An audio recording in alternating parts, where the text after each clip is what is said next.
এদিক দিয়ে তো বললাম মন্দির দিয়ে নাকি যেতে হবে?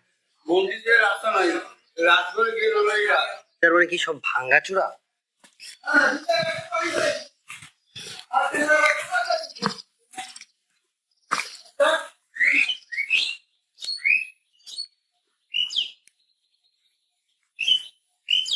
আর মূল রাজবাড়ি হইতেছে এটা, যেটার মধ্যে দেখেন আমি এখন উঠতেছি আর কি।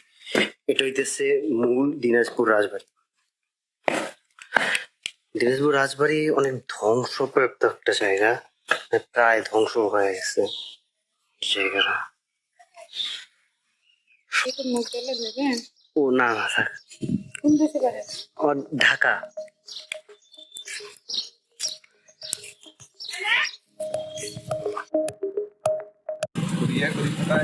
নিজেও নিয়ে যায়, মনে করে তুমি আসছো তো ওই যে তুমি খাতা একটা নিয়ে যাবে। এই মাশাআল্লাহ, ওই যে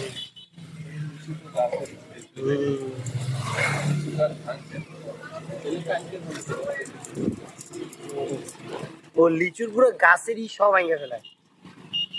গাছের ডাল টাল গুলো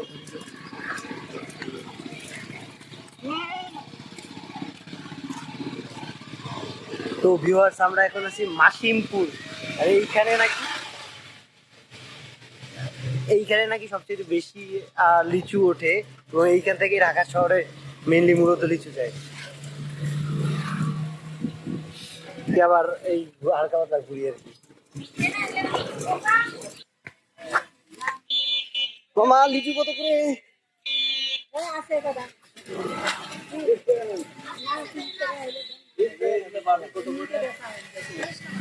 হ্যাঁ 30 টাকা বাটি।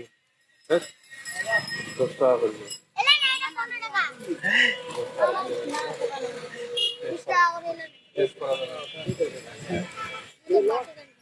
বাটি লাগবে?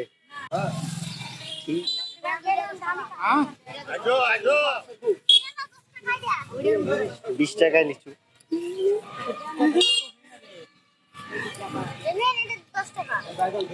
না থাকে নিচ্ছি।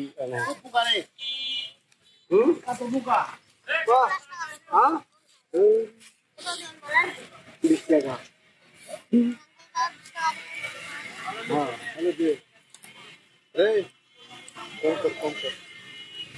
ওই বাটিটা কেমন? তাহলে এটা না হয় বদলায় নিলাম। ওটা খারাপ? খারাপ দুই একটা আছে আর কি। দুই একটা থাকলে অসুবিধা নেই, কিন্তু বেশিরভাগ হইলে তো অসুবিধা। হ্যাঁ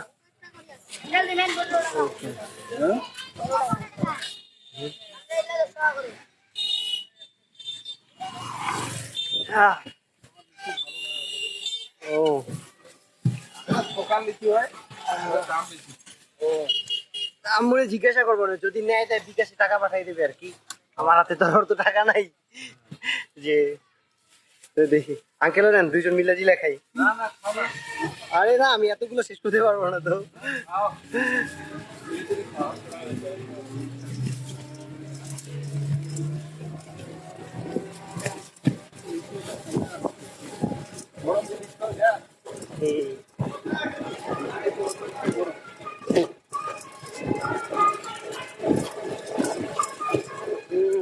পুরো নষ্ট। হ্যাঁ দেখবো মানে রামসাগরে বসে বসে কতগুলো নষ্ট আর কতগুলো ভালো। তো ভিউয়ার্স, আমি এখন আছি রামসাগর দিকের ওইখানে। আর ওই পিছনে যে দোকানটা দেখতে পাচ্ছেন ওইখানে আমি আমার ব্যাগটা রাখছি। এখন একটু রামসাগর এই পুরা লেকটা বা দেখি, যাই বলেন না কেন, একটু ঘুরে ঘুরে দেখতে চাইতেছি আর কি। এটা নাকি প্রায় 5 কিলোমিটারের মতো। আমি ভ্যানওয়ালাদের জিজ্ঞাসা করছিলাম, তারা 80 টাকা করে আছে। তো আমি বলছি ভাই দরকার নেই, আমি স্টুডেন্ট মানুষ, বাজেট ট্রাভেলার, হালকা পাতলা টাকা পয়সা নিয়ে ঘুর বাইরে হয়েছি। হ্যাঁ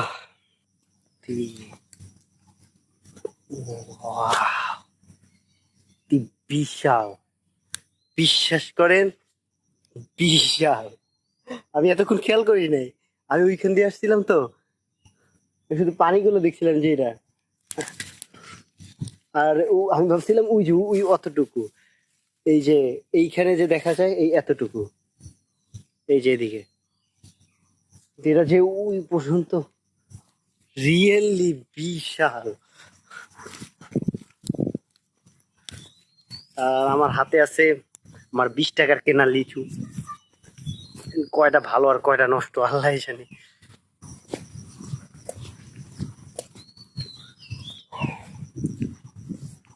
পরিবেশটা কিন্তু অনেক শান্ত, একটু খেয়াল করলে বুঝবেন একেবারে অনেক শান্ত।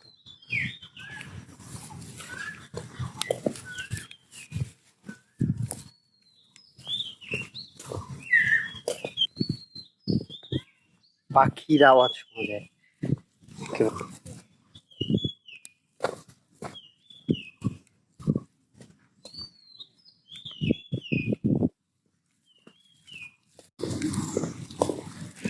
আমি একটা জিনিস জানি না, আপনারা জানেন কি না, এইখানে যে এই যে টিলাটা করা, এটা কি প্রাকৃতিক ভাবে হয়েছে নাকি কৃত্রিম ভাবে করা হয়েছে?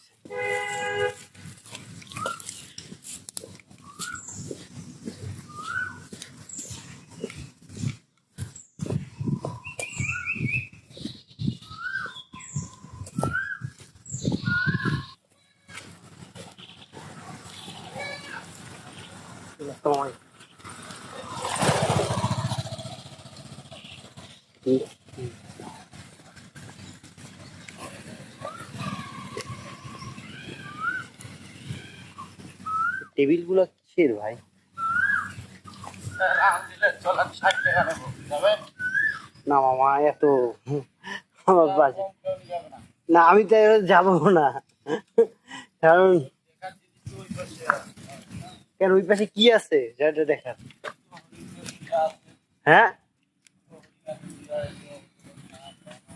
ও থাক থাক, ও আর কি দেখবো, থাক থাক, আমি এরা এত বড় ইটা দেখতে আসছিলাম। হুম,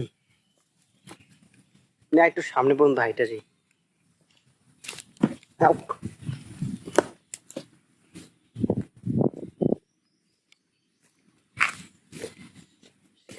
তো ভিউয়ার্স, আমি এতক্ষণ বসে বসে লিচু খাইছি,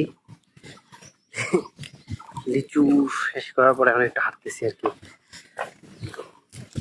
রামসাগর যে লেকটা, এটা মাসাল্লাহ অনেক বড়, যার কারণে এত বড় যে আমি এটা ঘুরে শেষ করতে পারবো না।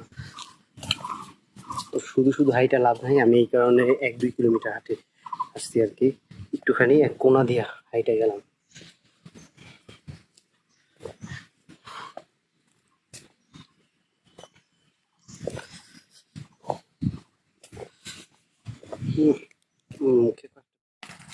তো ভিউয়ার্স, ঘটনা যেটা হচ্ছে, পলাশী যুদ্ধে ঠিক আগ মুহূর্তে এই দিনাজপুর অঞ্চলে, দিনাজপুর তো ওই পাশে ভারতের কিছুটা দিনাজপুর আছে, আর এই বাংলাদেশের দিনাজপুর এই অঞ্চলে ভালো পরিমাণে একটা খরা দেখা দেয়।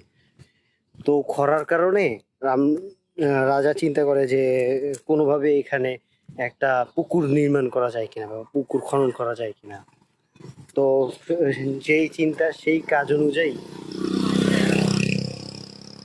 সে একটা পুকুর নির্মাণ করে, কিন্তু সমস্যা হয়ে দাঁড়ায় যে পুকুরে পানি আসতেছিল না। তো শেষ পর্যন্ত রাজা স্বপ্ন দেখে যে এইখানে যদি তার ছেলে যুবরাজ, তাকে যদি বলি দেওয়া হয় তাহলে নাকি এখানে পানি উঠবে, মানে লোক কথা আর কি এটা। তো এই কথা চিন্তা করে, এই কথা চিন্তা করার পরে রাজা নাকি মাঝখানে একটা মন্দির বানায় আর কি। মন্দির বানানোর পরে তারপরও নাকি পানি ওঠে না। তার শেষে একদিন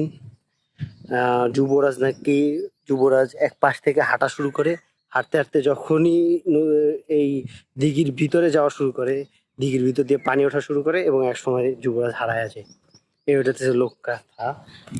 আর 1940-এর দিকে তৎকালীন সরকার এইটাকে নিয়ে নেয় যে আমাদের সরকারি হিসেবে। আর 1995-96 ওই আমলে এটাকে একটা পার্ক হিসেবে তৈরি করে।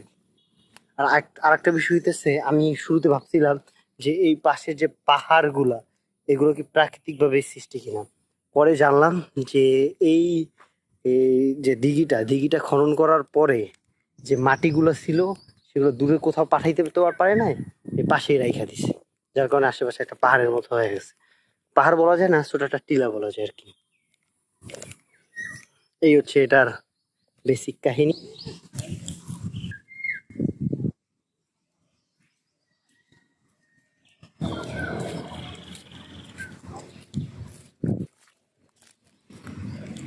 তো ভিউয়ার্স, আমরা তারপরে রামসাগর থেকে এসেছি ওইখানে কলেজ বলে একটা জায়গা আছে, ওইখান থেকে নেমে বাসে করে এখন সৈয়দপুরে দিয়ে যেতেছি।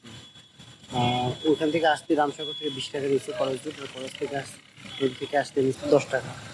আর এখান থেকে ওই কলেজ রুট থেকে বাস স্ট্যান্ড পর্যন্ত আসতে 10 টাকা নিচ্ছে, আর বাস স্ট্যান্ড থেকে সৈয়দপুর পর্যন্ত যেতে আপনার প্রায় 70 টাকার মতো লাগবে।